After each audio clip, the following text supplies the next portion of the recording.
Hello, you're watching Oneindia News. This is Global Chit Chat, our weekly show where we speak about the recent developments in geopolitical sphere with our expert, Mr. Tridivesh Singh Maini. Hello, sir. Welcome back to our show.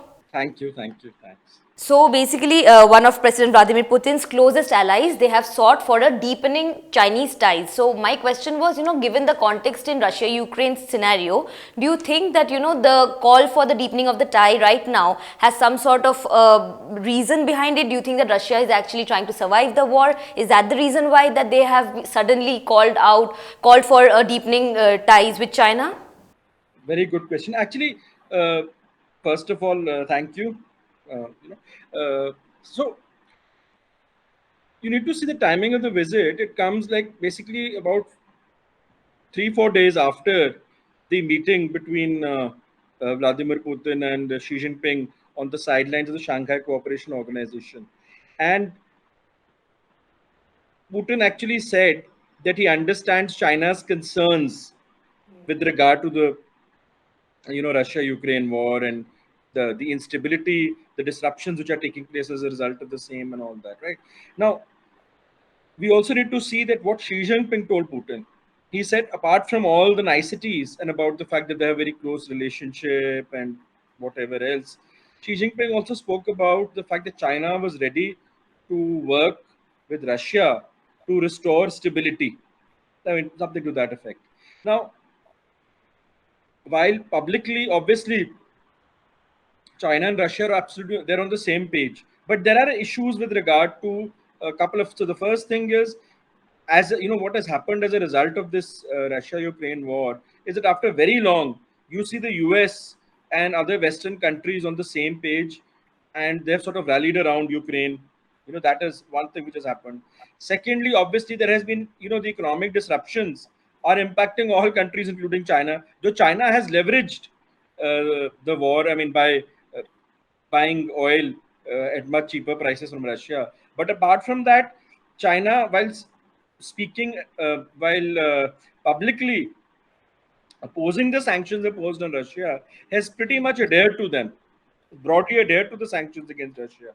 So, while on the one hand, China also faces a very interesting sort of challenge. On the one hand, obviously, they have to be on the same side as Russia, and you have this whole anti-West sort of partnership. But on the other hand, China is part of a global system. It has economic interests, it has other interests, and it does not want too much of disruption. So I think Russia wants to send out a message to China that it understands. As I said, that Putin had also said that he understood China's concerns. So Russia probably wants to sort of send out a message that it's not being too rash or whatever. That's one thing. The second is obviously a sort of not course correction, but to send out, because what happened at the SCO didn't send out the right signals. Anybody who understands diplomacy and the nuances would understand that the statement about the concerns and some of the expressions which very subtly used by Xi Jinping, they didn't send out the right messaging, and the US naturally reacted by saying that that both China and India, their reactions to the Russia-Ukraine war show that there is a growing global concern. So I think Russia wants to address that, and it wants to ensure that the bilateral relationship with Beijing uh, doesn't suffer any further. Uh, at least in the public perception, there is no damage to it, and also that if there are issues, they're resolved in private between the two, and it doesn't come out, because then otherwise there will be fault there are. And apart from this also, there are other fault lines in the relationship. I'll just point to one thing. So apart from the sanctions which China has adhered to, the other point is also that some of the energy companies, uh, for instance of Western companies, from which there are very important resources in Russia from which Western companies have actually divested. China has so far shown no real enthusiasm about taking over any of them. So there is some amount of, obviously, China, as I said, on the one hand, you have anti-US, anti-West that sort of posturing. On the other, there's a pragmatism as well. So both sides are need to probably ensure and probably also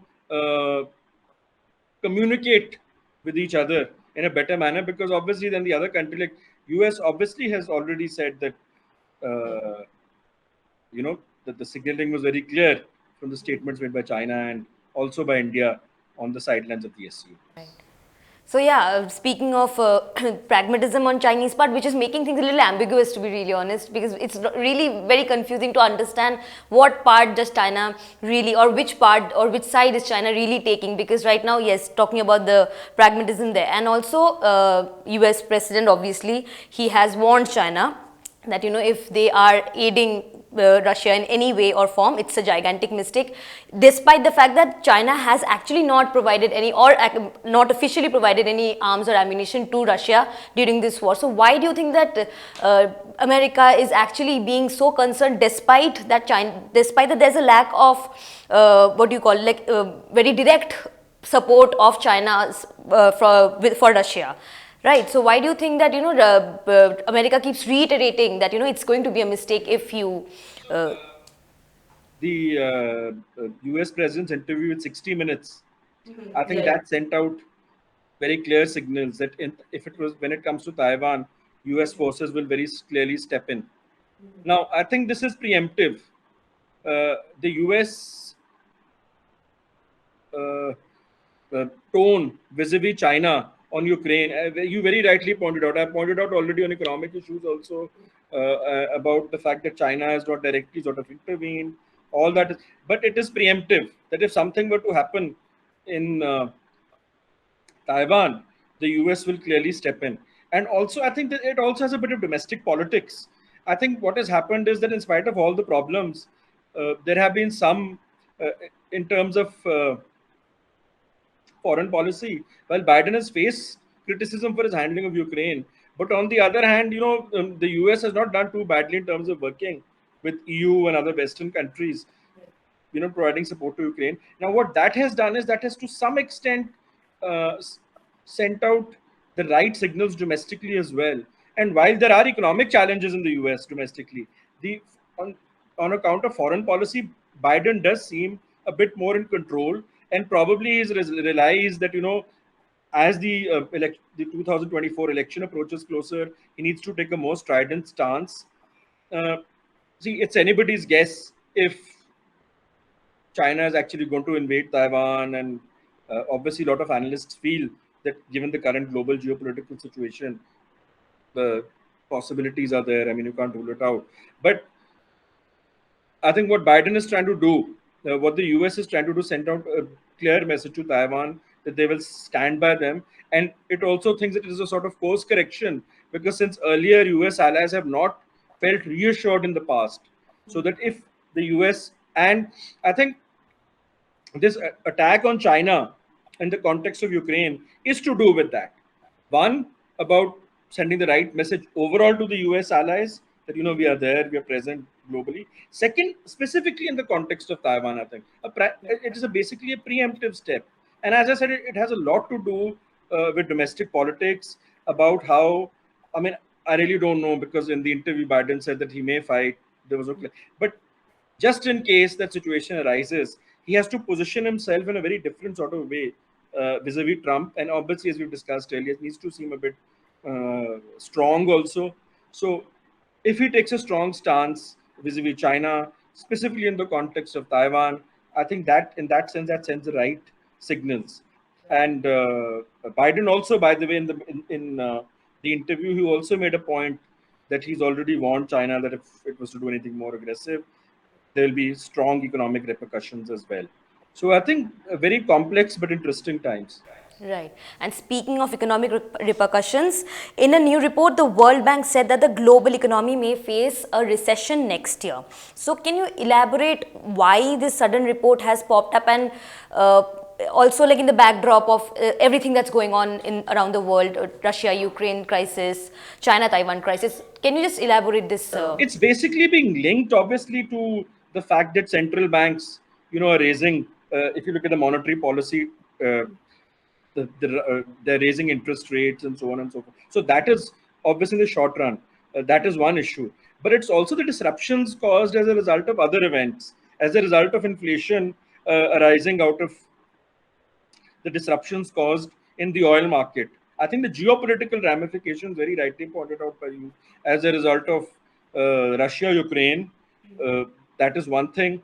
And also, I think even before this, because we are just basically, it's 2 years since, they had 2.5 years since they had. So even the overall impact of COVID is still there. Obviously, the report looks at it from more of an economic point of view, and the fact that all central banks globally, I mean, at the same time, they're following a monetary policy whereby they're raising interest rates. So that is one part, the economic part. But obviously, there are strong geopolitical repercussions which are being felt, and you have a combination of these two factors.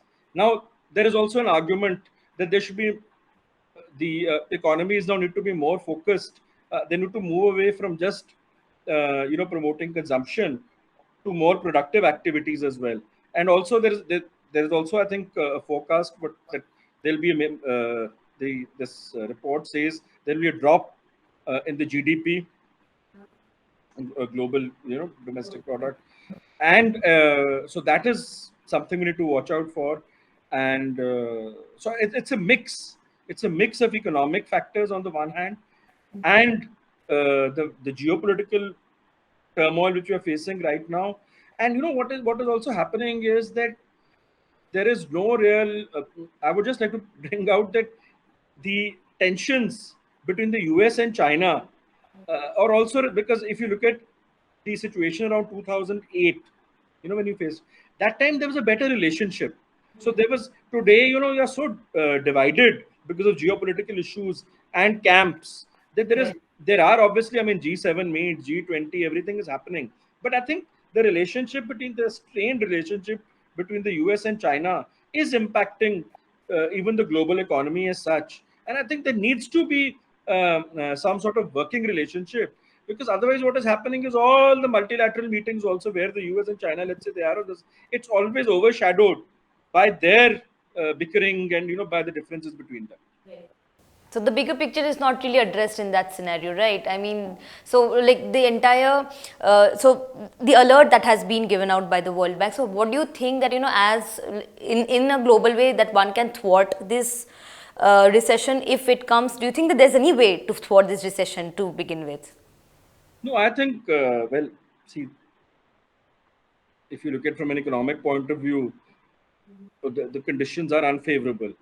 I mean, but yes, as I said, if there's better coordination between different countries but then again, we can talk about multilateral settings, but everybody also works in silos. Everybody also works in isolation. That is one more reality. So, and domestic politics, timing of elections, that also, to what extent do you want to control inflation at a particular point of time? So there are, now, how do you balance out? See, the geopolitical situation will not change according to how you want it to. Any untoward thing like, let's say, COVID-19, you have no hold over that. And at the same time, multilateralism is good, but domestic politics will overshadow that. So it's a very complex sort of time. But yes, if multilateral organizations, if they're a bit more preemptive, one is, reports. The other is, whenever you have these meetings, if there is actually greater attention focused to such issues, and let's say better synchronization between different central banks, because if they are all going to follow a similar policy at the same point of time, then obviously there is no way out. That is the major challenge, right? And they have to, I mean, obviously different ways have to be found, as far, even if you look at inflation, at the level of inflation, that also needs to be checked. But broadly, I think uh, there has to be some amount of uh, stability, in the sense that, one, obviously there has to be somebody to show the way, and secondly, even other countries also, they need to put aside their geopolitical differences. That is a major problem, which you have, because you're in the midst of, not, as I said, not just the pandemic, you're in the midst of a situation where everybody is focused on the Ukraine Russia war. So that is overshadowing the economic ramifications or implications, apart from the fact that, as I mentioned, that, little bit leveraging here or there about oil, but the broader economic situation globally, nobody's paying much attention to it. And I doubt that the next few multilateral meetings also, that this issue is going to be dealt with in the way, because people are barely getting out of that COVID sort of situation, out of the damage caused by COVID-19. Just it's basically about damage control, about doing all that. So in the short run, things seem bleak.